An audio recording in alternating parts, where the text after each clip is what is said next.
रही है, जहां अतिक्रमण हटाने के लिए पहुंचे सिक्योरिटी विभाग के अधिकारियों को सुरक्षा कर्मियों पर अतिक्रमणकारियों ने पथराव कर दिया, जिसमें 2 होमगार्ड जवान घायल हो गए हैं और दोनों घायलों को बोकारो जनरल अस्पताल में इलाज कराया जा रहा है।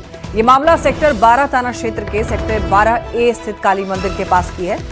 यहां पर देखिए, खाली जमीन पर झोपड़ीनुमा घर बनाकर अतिक्रमण किया जा रहा था। जानकारी के मुताबिक बोकारो स्टील के सिक्योरिटी विभाग की टीम अतिक्रमण रोकने के लिए मौके पर पहुंची थी। टीम के 3 वाहनों से पहुंचे अधिकारियों और होमगार्ड जवानों को देख करके अतिक्रमणकारियों ने विरोध करना शुरू कर दिया और उन पर पत्थरबाजी कर दी।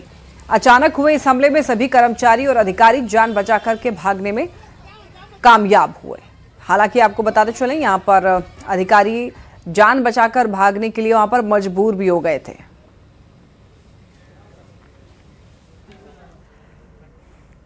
बढ़ते हैं खबरों में आगे। जमशेदपुर से यह खबर मिल रही है। देखिए, परसूडीह के खास महल में बने जगन्नाथ मंदिर परिसर में अतिक्रमण हटाने के लिए प्रशासनिक टीम पहुंची।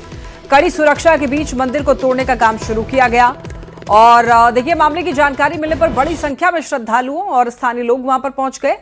कार्रवाई का विरोध भी किया, जिस कारण टीम को बिना कार्रवाई के ही वापस लौटना पड़ा।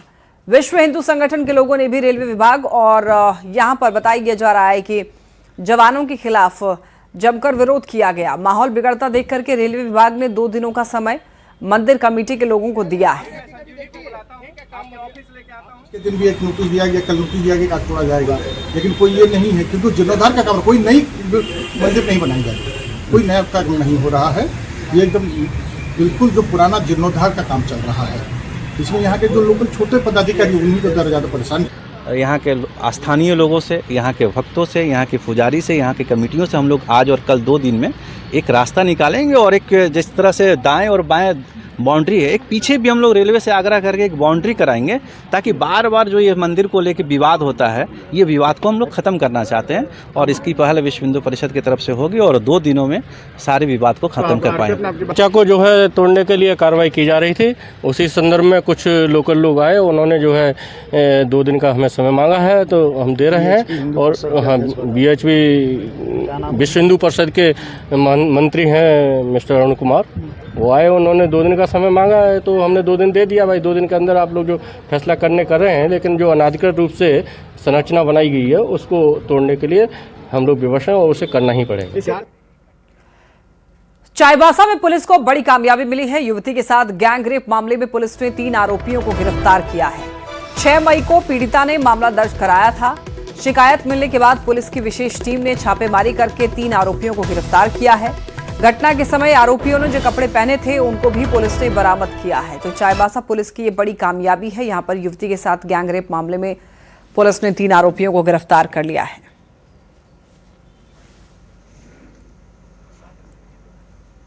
छह मई को शिकायत दर्ज कराई गई थी इस मामले में और आपको ये बताते चलें कि यहां पर चाईबासा पुलिस ने कार्रवाई शुरू की, छापेमारी हुई, 3 आरोपियों को गिरफ्तार किया गया है। 6/5/2026 को जेठपानी थाना में एक आवेदन प्राप्त हुआ था, जिसमें पीड़िता द्वारा बताया गया था कि अप्रैल माह में गांव गुदापी मटकमहाटू टोला के 3 अभियुक्त उनको घर पे अकेली पाकर जब वो झाड़ू लगा रही थी, उसमें मौके का फ़ायदा देखकर उसके साथ सामूहिक दुष्कर्म किया गया है। मामले की गंभीरता को देखते हुए पुलिस अधीक्षक महोदय द्वारा एक विशेष टीम का गठन कराया गया। टीम का गठन कराकर विशेष छापेमारी करते हुए 3 अभियुक्तों को गिरफ्तार किया गया है।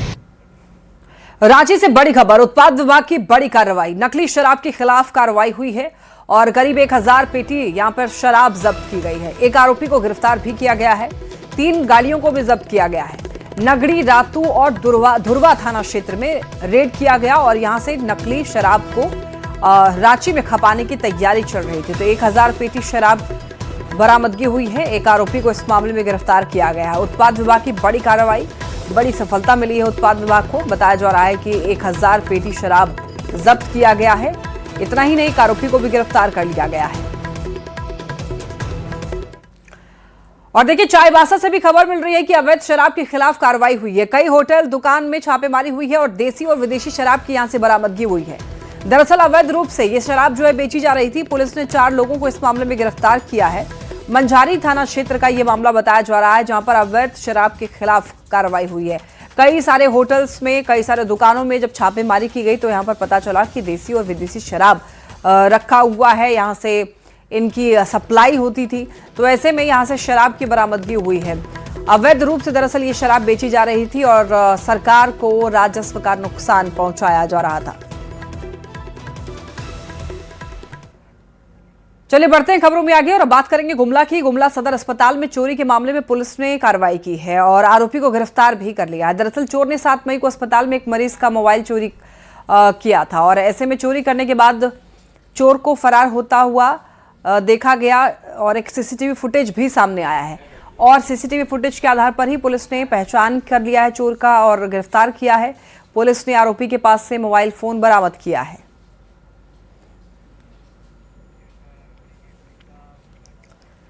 गिरिडीह का मामला है। पचम्बा जमुआ मुख्य मार्ग में बड़ा हादसा हुआ है। अनियंत्रित बस होटल में जा घुसी है। हादसे के बाद से इलाके में अफरा तफरी का माहौल और इस घटना में होटल पूरी तरीके से क्षतिग्रस्त हो गई। होटल संचालक की पत्नी घायल बताई जा रही है और घायल लोगों का रेस्क्यू किया गया है। हादसे के कारणों का तो नहीं पता चल पाया है, लेकिन पुलिस पूरे मामले की जांच पड़ताल में जुटी है। और देखिए यहाँ पर ये बस जो है किस तरीके से यहाँ पर अनियंत्रित होकर के होटल में जा घुसी है। इलाके में अफरा तफरी मच गया।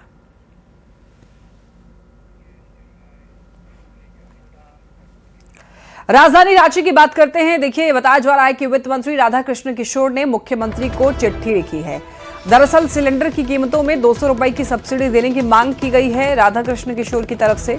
कांग्रेस ने चुनाव के दौरान अपने मैनिफेस्टो में 450 रुपए में गैस सिलेंडर दिलाने का वादा किया था और इस वादे का हवाला देते हुए मंत्री राधाकृष्ण किशोर ने मुख्यमंत्री हेमंत सोरेन को चिट्ठी लिख डाली है और ये कहा है कि राज्य के 31 लाख परिवारों को प्रतिमाह एक गैस सिलेंडर के लिए 200 की सब्सिडी देने का सरकार विचार करें।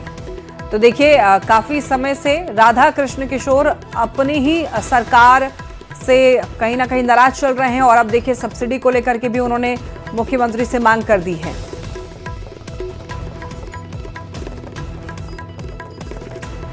अब देखिए इसी मुद्दे पर सियासत तेज होती हुई दिखाई दे रही है। कांग्रेस ने कहा है कि राधा कृष्ण किशोर कैबिनेट में मंत्री हैं और वो अपना कर्तव्य का वहां पर निर्वहन कर रहे हैं।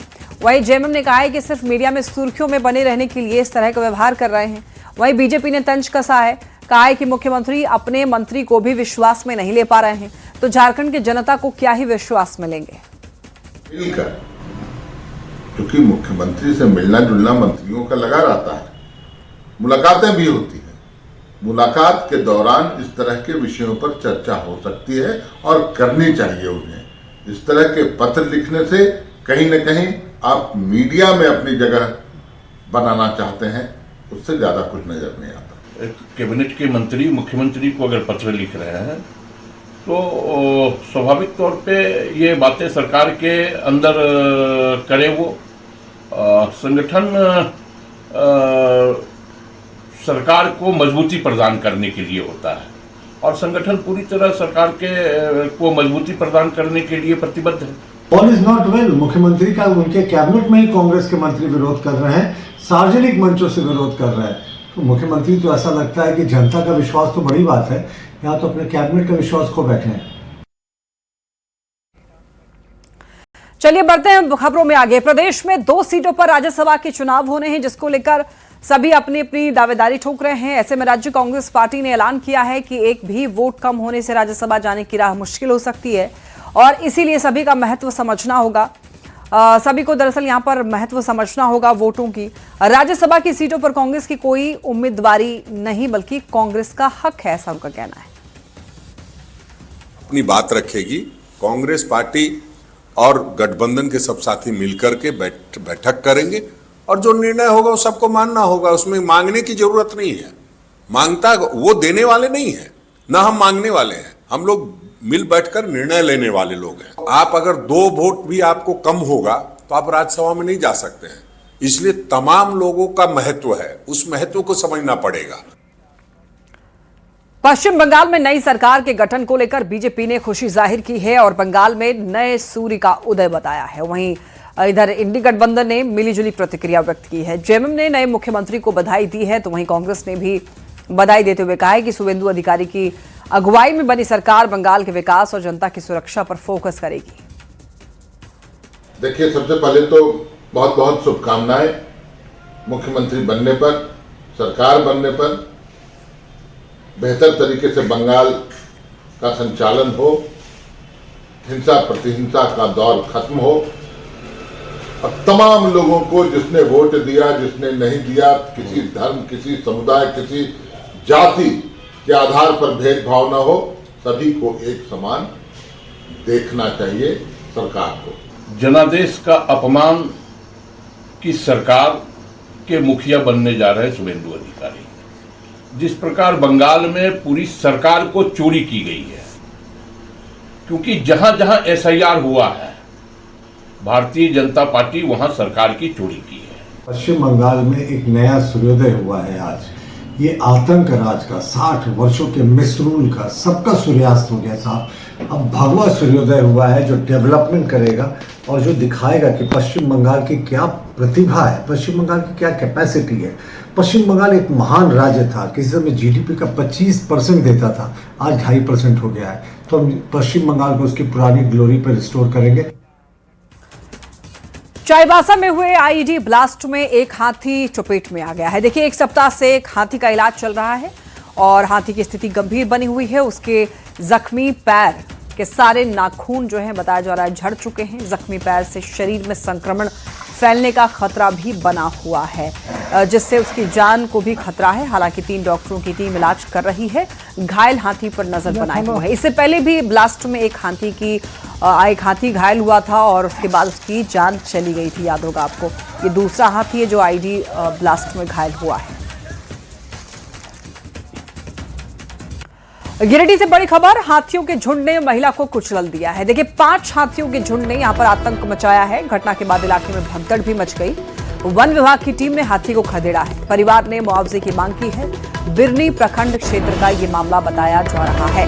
हाथियों के झुंड ने महिला को कुचल दिया। 5 हाथियों के झुंड ने जमकर आतंक मचाया। घटना के बाद से इलाके में भगदड़ की स्थिति। वन विभाग की टीम ने हाथियों को खदेड़ा है। बिरनी प्रखंड क्षेत्र का ये मामला है। तस्वीरें आप देख सकते हैं। रामगढ़ में न्यूज 18 की खबर का असर देखने को मिला है। न्यूज 18 पर जबलपुर क्रूज हादसे के बाद पतरातू लेक में बोट संचालन में सुरक्षा को लेकर के चली खबर के बाद जिला प्रशासन हरकत में आया है और कई कदम भी उठाए हैं।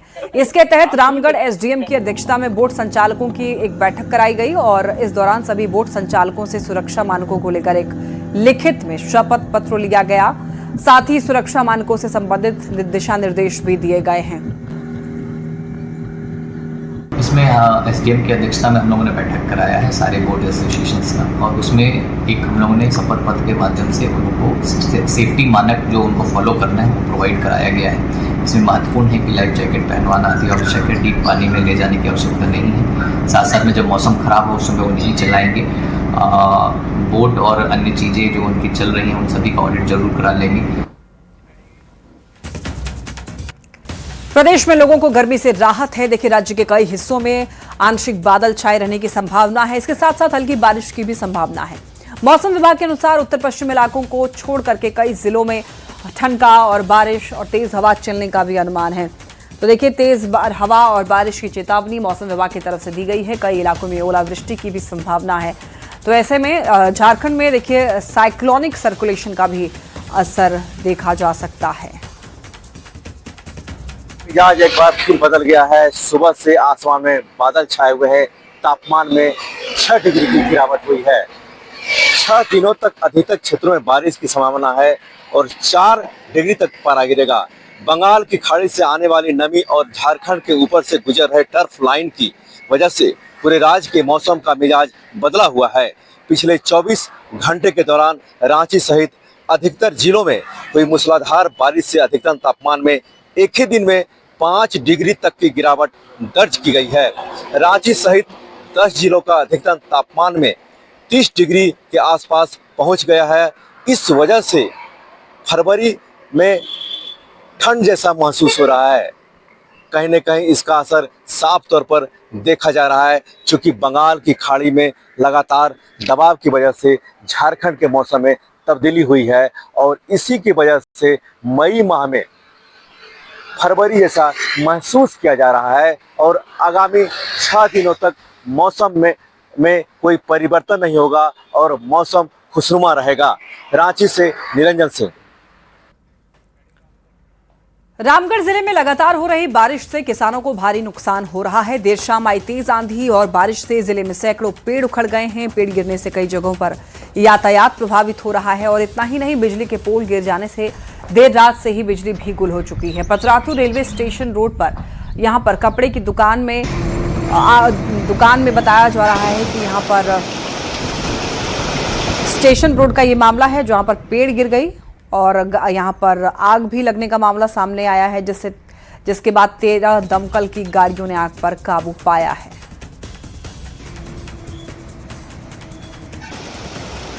मौसम विभाग ने शनिवार को भी बारिश की संभावना जताई है, साथ ही वज्रपात को लेकर भी यहां पर अलर्ट जारी किया गया है। कल शुक्रवार को बारिश के कारण पूरे रामगढ़ जिले में काफ़ी तबाही हो गई है, काफ़ी पेड़ गिरे हैं, कई जगहों के एस्बेस्टस शीश उखड़ गए हैं। और दूसरा, पतरातू के रेलवे स्टेशन रोड में वज्रपात के कारण जो शॉर्ट सर्किट के बाद दुकान में आग लग गई।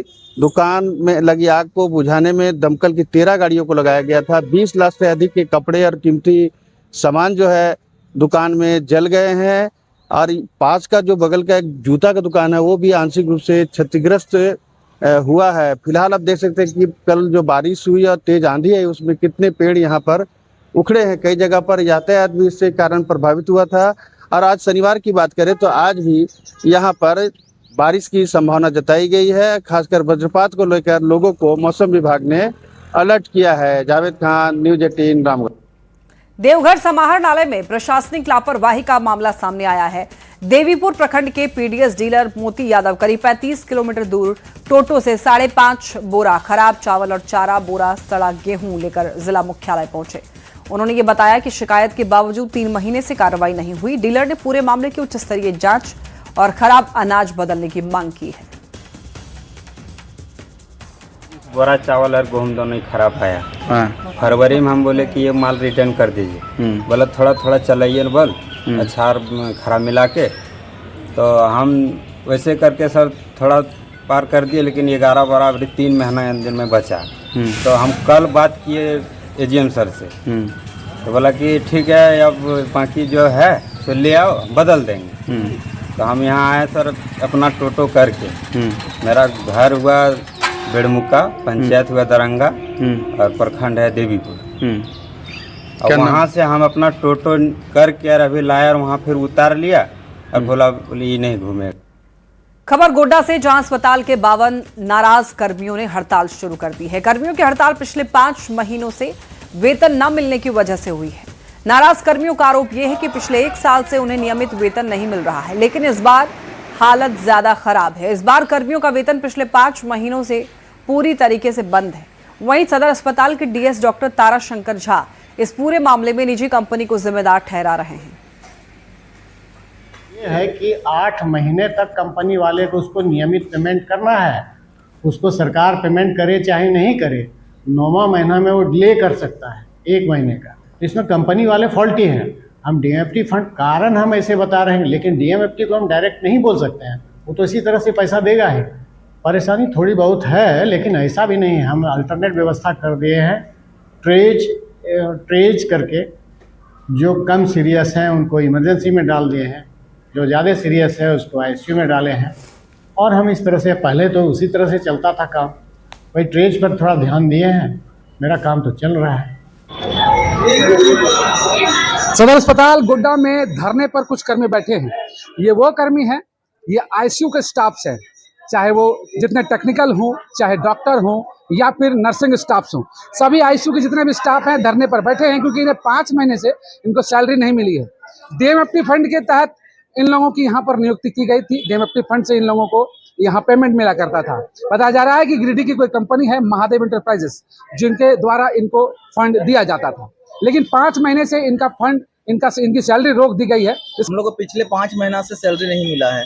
इससे पहले भी जो 3 महीने का सैलरी मिला बकाया सैलरी, उसके लिए भी हम लोग जूझे, स्ट्राइक करने का दबाव डाले कंपनी के ऊपर, तब जाके हम लोग को सैलरी मिला। से हमारा 8 किलोमीटर घर दूर है, तो हमें वहाँ से आने जाने में भी परेशानी होती है। इवन क्या हमें जो भाड़ा किराया चाहिए होता है उसके लिए भी परेशानी हो जाती है, टाइम से पेमेंट नहीं मिलने पे। सारे स्टाफ का पेमेंट वैसे है 8,000, 10,000, 12,000, जबकि एक्चुअल पेमेंट DMFT से कुछ और आता है, लेकिन हमें कुछ और दिया जाता है।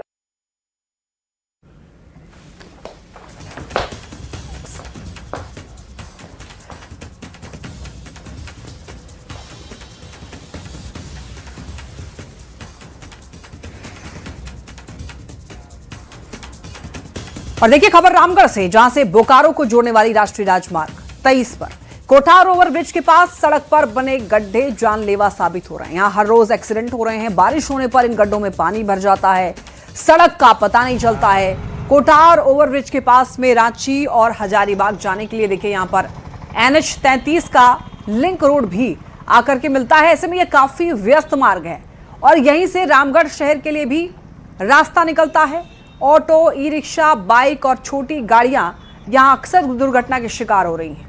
इधर रामगढ़ DC ने संज्ञान में लेते हुए रोड सेफ्टी की टीम को असेसमेंट के लिए निर्देश दिया है। ये गड्ढे, ये तस्वीर में आप देख सकते हैं, कई बार यहां पर दुर्घटना हो चुकी है, लेकिन फिर भी यहां पर कार्रवाई नहीं हो रही है। कई बार दुर्घटना हो चुकी है, DC ने सेफ्टी टीम को भी निर्देश दिया है।